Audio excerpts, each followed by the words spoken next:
No sea pobre, no sea arrodillada a los gringos.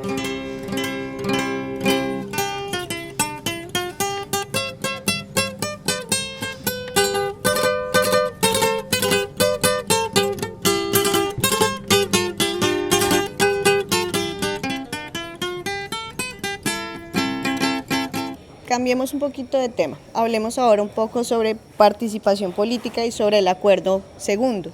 Yo quisiera, iniciar antes un poco con el contexto que hemos visto, y es que el Centro Democrático se ha denominado como oposición en este escenario, en los escenarios de debate, en los que se han desprendido de toda esta coyuntura. Yo quisiera saber ustedes qué opinan que el Centro Democrático se denomine oposición. Bueno, el Centro Democrático lo que tiene con la oligarquía que definió sacar adelante este acuerdo es, como decimos popularmente, eso es una pelea de comadres, porque sus diferencias no son irreconciliables, hacen parte de una misma clase, defienden los mismos intereses. Tiene una pequeña diferencia, es en el método de haber abordado el tema de la paz en Colombia. Un sector que quiere que la paz sea el sometimiento, en este caso el Centro Democrático, y que se mantengan a plenitud sus privilegios, y la otra parte que cree que es necesario que en el marco de lo que es la constitución política por lo menos, se aterrice este acuerdo con unas mínimas reformas también constitucionales, si se quiere, de poder solventar o de sacar adelante este acuerdo de paz. Yo no sé qué piensan los demás compañeros de aquí del escenario, pero pienso que no son ningún tipo de oposición. Eso está demostrado en la historia del país. Ellos hasta plomo se han dado, pero el próximo periodo presidencial puede que estén juntos, o el siguiente que viene. La verdadera oposición somos nosotros. Esperamos que en el punto 2 de la Agenda de La Habana, que es participación política, exista una verdadera apertura democrática. Los estudiosos dicen que el conflicto en Colombia es el tema de la tierra, pero también es el tema de la participación política. Lo que esperamos es eso. Las zonas de reserva campesina también debemos estar atentas a hacer los análisis correspondientes para solicitar qué regiones nuestras deben ser las circunscripciones especiales de paz, que son escenarios propios de participación política para tener nuestra representación en la Cámara de Representantes. Creemos que es un reto muy importante. También el tema de los medios de comunicación alternativos, que también los toca el punto 2, el tema de las emisoras comunitarias. Creemos que debemos jugar un papel demasiado importante, muy vigilantes con el estatuto de oposición que se está redactando, que todavía no lo conocemos, que confiamos que los expertos que lo están haciendo pues tengan un buen resultado que represente los intereses de los que siempre hemos sido excluidos políticamente en este sistema de gobierno, y esperamos que eso vaya aunado con el tema de las garantías, ¿no? Que por estos días andan bastante graves. Precisamente veíamos por ahí la última noticia, hoy acaban de asesinar a una muchacha de Marcha Patriótica en Córdoba, o del Campamento por la Paz. Suben los números cada vez más de defensores de derechos humanos, de dirigentes sociales, y es algo que el gobierno debe comprometerse a cumplir, y es la erradicación total de la política de Estado, que es el paramilitarismo, de erradicar la política de la doctrina de seguridad nacional de enemigo interno. Eso sin duda va a llevar mucho tiempo, como lo decía el profesor en su intervención inicial, porque los acuerdos de La Habana, lo decía la compañera, nosotros estamos con la intención de que eso sea una bandera de lucha, pero eso no va a ser fácil, a eso hay que meterle pueblo, porque va a ser quien de las dos partes, pueblo y gobierno, se gana la gente, en base a cómo interpretamos nosotros los acuerdos firmados en La Habana. Bueno, Juan Carlos, tú tocas un tema muy importante y creo que muy álgido en estos días. En el último mes hemos visto varios atentados contra líderes sociales, defensores de derechos humanos, defensores de la tierra y el territorio, y creo que eso es algo alarmante. En el Caquetá, 2 personas asesinadas, un atentado igual en el Cauca. la líder que nos comentabas, ¿ustedes creen que en este momento hay realmente garantías para la oposición en nuestro país? No, las garantías son ningunas. Mira, el recuento que tú haces y de parte del Estado, del gobierno nacional, no hay ninguna señal, ningún pronunciamiento. Para ellos es como que si no estuviera ocurriendo nada, no ha pasado nada. Los seres humanos, los defensores de derechos humanos que están cayendo bajo las balas en este momento, ellos totalmente pues se hacen los de la vista gorda. Entonces, sabiendo nosotros que el paramilitarismo está latente en Colombia y que son nuestros enemigos desde hace mucho rato y que nos han tratado de aniquilar todo el tiempo, ellos están ahí y están al servicio de la mafia administradora de este país. Entonces, bajo ese punto de vista, no tenemos ninguna garantía. Gracias, Enulfo. Bueno, en esta misma línea, sumémosle otro escenario, y es que las FARC va a pasar, luego de su proceso de dejación de armas, a ser un movimiento político. Y de cara a nuestro proceso histórico, de ya haber pasado por un genocidio político, ¿será que hay garantías políticas para que las FARC haga tránsito a un movimiento político, profe? Pues uno no puede ser optimista en las condiciones históricas del país. Nosotros vivimos un proceso hace unos años, a mediados de los años 80, que fue la construcción de la Unión Patriótica, que fue un partido surgido de la decisión de las FARC de convertirse en una fuerza política y hacer dejación de las armas. Y la respuesta del régimen, porque fue una respuesta del régimen, fue el asesinato de más de 3.000 cuadros de base, intermedios y superiores de las FARC convertidas en la Unión Patriótica, pero que no eran solamente de las FARC, era el movimiento popular que estaba allí presente. Eso nos sume en una reflexión que es muy inquietante, que tiene que ver con el tema internacional.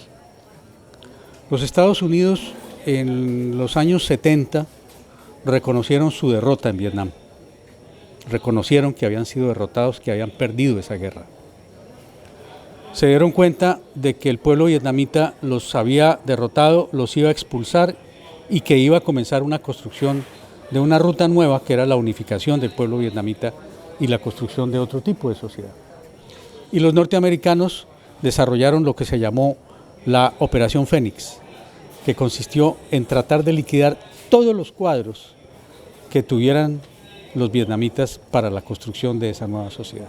Es decir, ellos quisieron hasta lo último, negar las posibilidades de transformación que hiciera Vietnam, un pequeño país que tuvo la osadía de enfrentar a los Estados Unidos y que quería transformar su sociedad, romper toda esa historia de colonialismo. Pues los Estados Unidos montaron esa operación y costó miles de muertos, pero a pesar de todo yo creo que es interesante ver cómo Vietnam logró superar esa situación y construyó la sociedad que hoy es Vietnam, con sus problemas, pero logró superar esa pérdida espantosa que fue la aplicación de la Operación Fénix, que fue el antecedente de lo que nos iba a pasar a nosotros con el baile rojo, que fue el asesinato sistemático de los cuadros que teníamos en la Unión Patriótica. Los datos que ustedes acaban de referenciar, el asesinato de hoy de la compañera en Córdoba, es decir, todo eso lo que nos está mostrando es que no hay garantías, y las garantías solamente las vamos a construir con una amplia movilización, con capacidad de proyectarse en muchos ámbitos, la vigilancia de las comunidades. Nosotros no podemos dejar que nos sigan asesinando. Hemos tomado la decisión de que tomamos el camino de la paz, que no vamos a hacer política con armas, porque esa es la decisión de la que hay una expresión muy clara en el acuerdo. Eso implica es que vamos a cambiar esa situación de violencia, de guerra, por una situación de una democracia en construcción vigilante. Una democracia vigilante. No podemos dar el lujo de que nos sigan asesinando. Y eso nos implica a todos todos tenemos que ser vigilantes de nuestros cuadros, de nuestras organizaciones y tener esa voluntad y esa decisión de no dejar asesinar a nuestros cuadros. Bueno, yo quisiera ahorita seguir en este punto sobre el paramilitarismo. Tanto Enulfo como Juan Carlos han mencionado la existencia y la persistencia del paramilitarismo en los territorios. Teresa, yo quisiera que, siendo representante de toda una región, tú nos digas si realmente consideras que sigue vigente el paramilitarismo y si consideras que es necesario que esta estrategia sea eliminada para poder tener una garantía de la implementación del acuerdo. Yo creo que en todas las regiones de Colombia existe paramilitarismo. Y también estoy segura que con este camino que abrió la FAREP a la paz, detrás vendrán los helenos y vendrán ellos porque les toca. Pero más que el paramilitarismo, yo le tengo mucho miedo a las bandas que están surgiendo. En mi región en este momento le tenemos el temor a las bandas porque son bandas de nuestros propios campesinos que se han creado de un momento a otro, que primero 5, 10, 15, 20 y que son precisamente las que nos están haciendo daño. Nosotros vivimos en una guerra de fuegos cruzados. En el Bajo Cauca, paramilitares, había el Frente 36, el 18 por otro lado, los helenos por otro. Y nosotros pues, lastimosamente, o de berracos aprendimos a convivir con toda esta cantidad de seres y de grupos, porque tampoco hemos dejado de desconocer que son nuestros hijos. Yo por eso digo, para nosotras las madres es muy duro.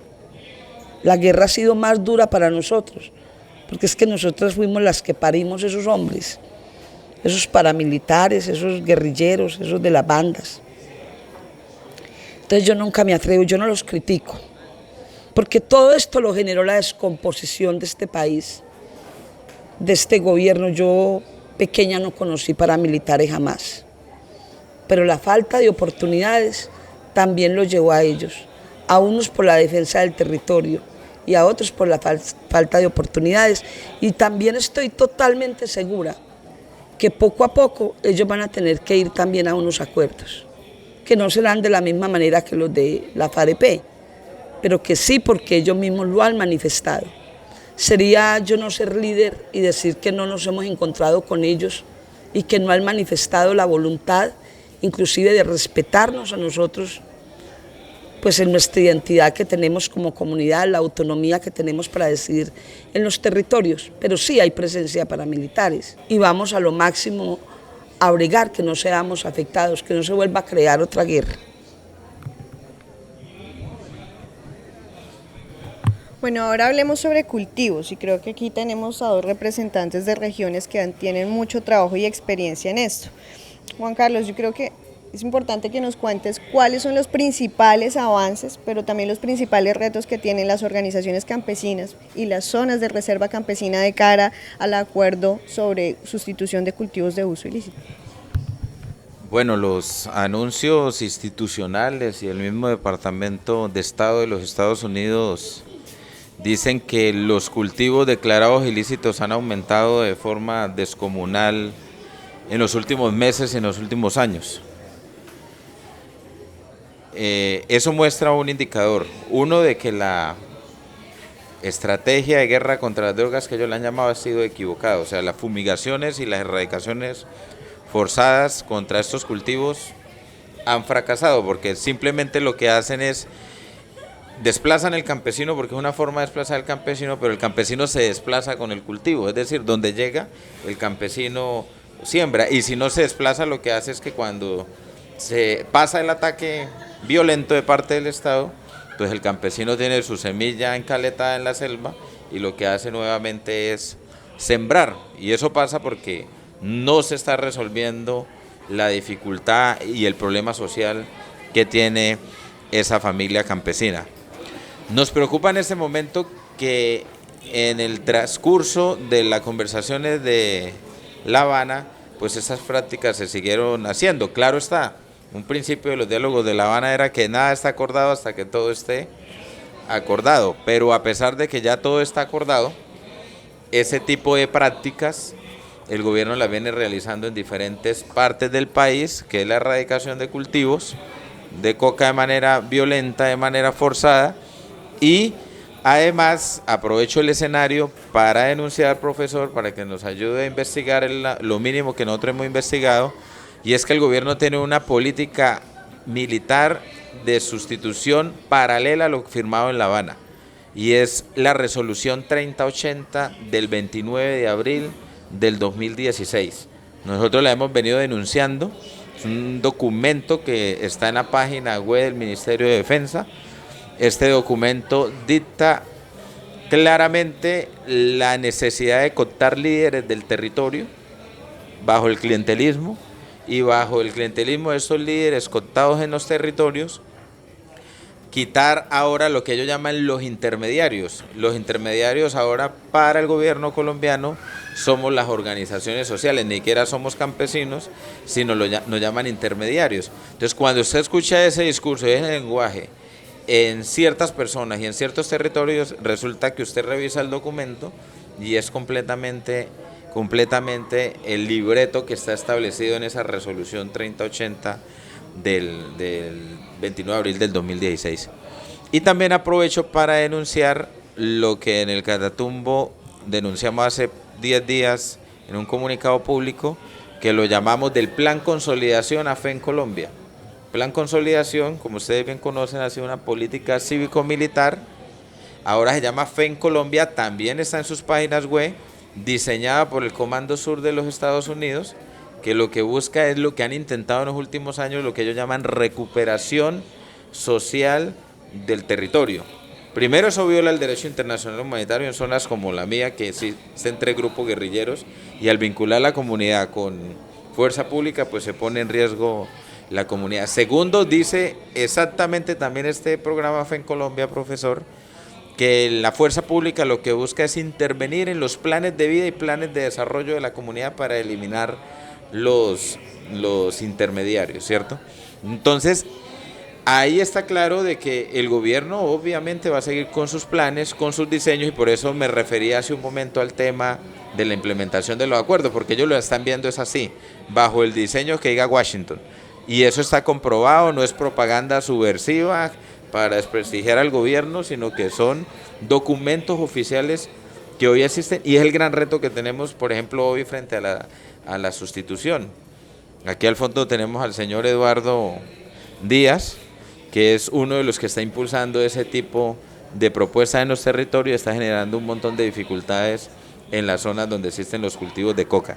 ¿Qué hemos hecho, por ejemplo, nosotros? Nos hemos preparado, en la experiencia propia, nosotros hemos hecho un ejercicio que lo terminamos la semana pasada, nos echamos 6 meses, profesor.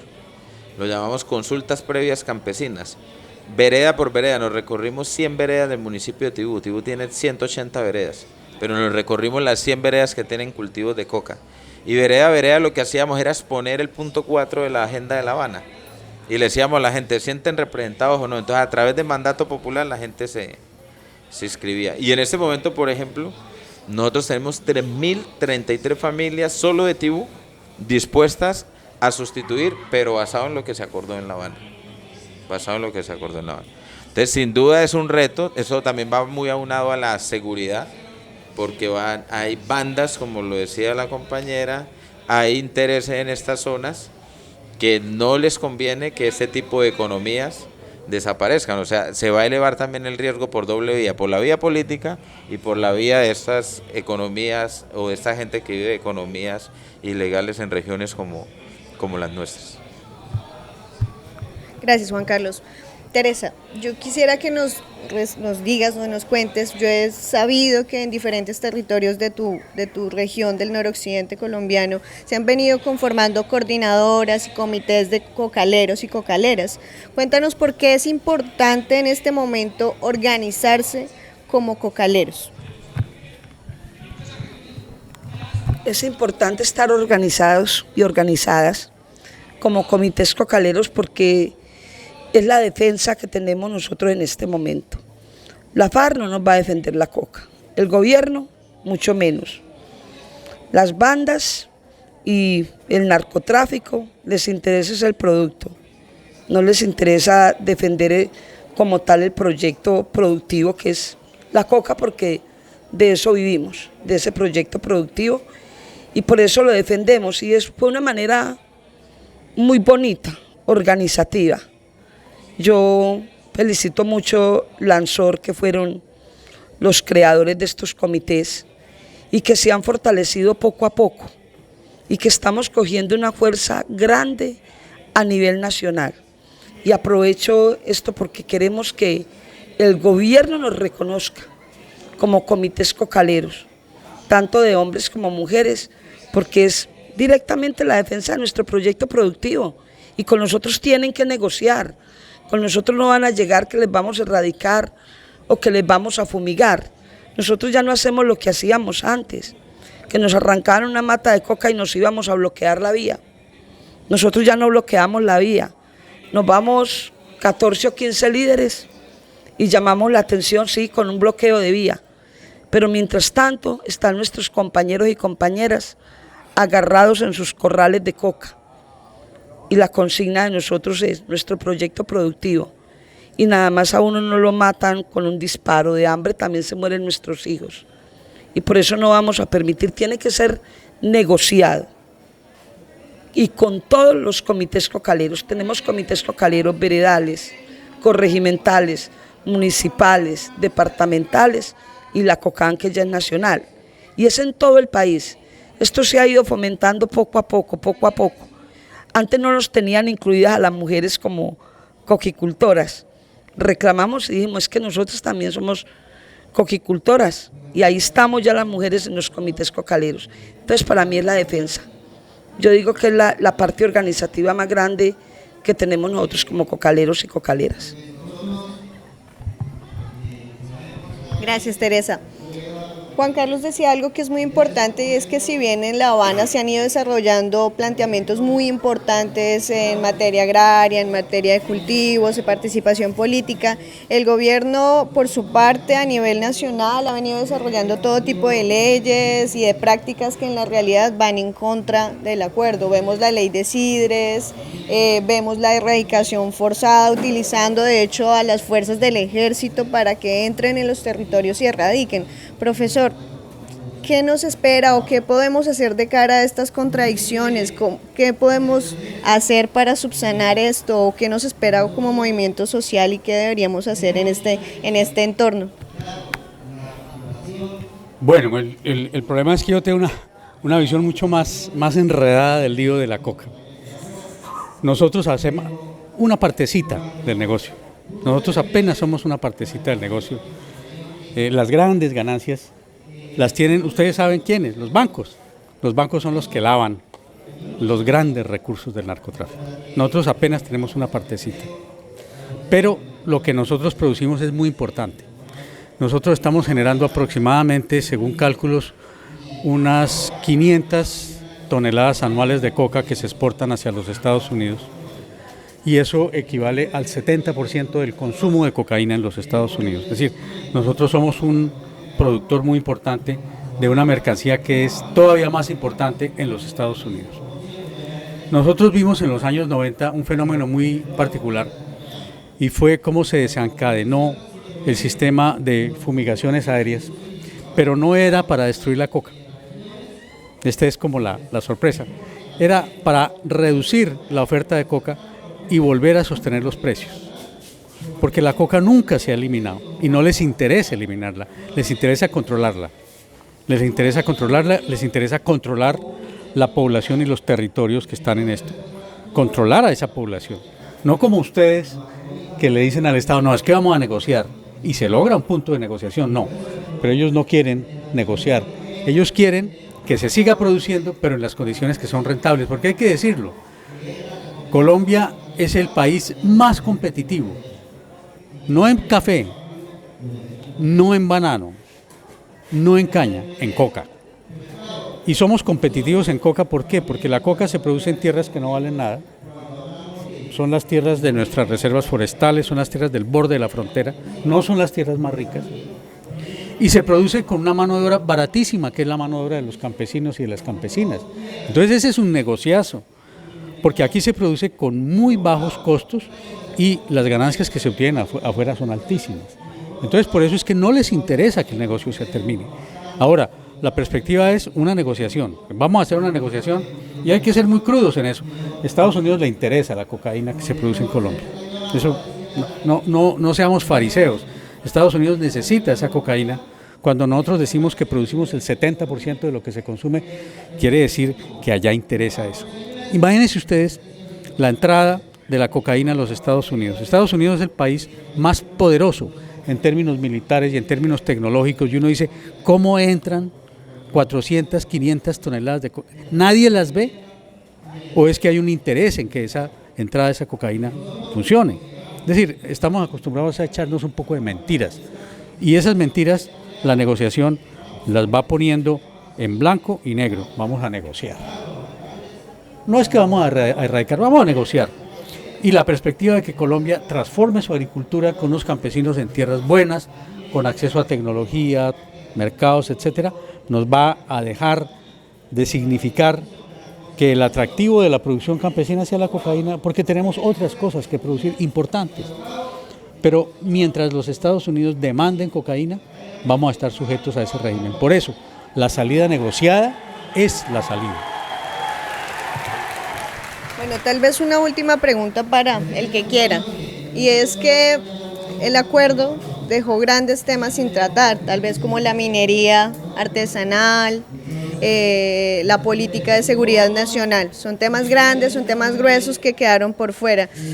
¿Cómo podemos o cuáles son los escenarios que ahora esperan y en los cuales debemos tratar estos temas, en los cuales se debe exigir un cambio sobre estas temáticas? Bueno. No, pues a nosotros nos queda todavía la lucha.